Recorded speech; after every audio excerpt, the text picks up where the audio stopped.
बचत गर्नु भनेकै बिमा गर्नु हो। आज बचत गरियो भनेदेखि भोलिको लागि केही राम्रो हुनेछ। त्यसकारणले पैसा बचाउनको लागि बिमा गर्न अति नै आवश्यक छ। किनकि पैसा आज छ भोलि रहँदैन। भोलि रहनको लागि आज सञ्चित गर्न आवश्यक छ।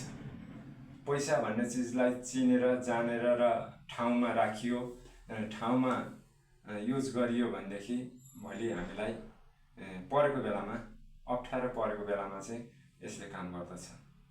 र पैसा बचाउँछु भनेर खल्तीमा राखेर पैसा कहिले बच्दैन। पैसालाई बचाउनको लागि विभिन्न टेक्निकहरू छन् र विभिन्न त्यागबाट मात्रै बचाउन सकिन्छ। पैसाको धेरै महत्त्व छ।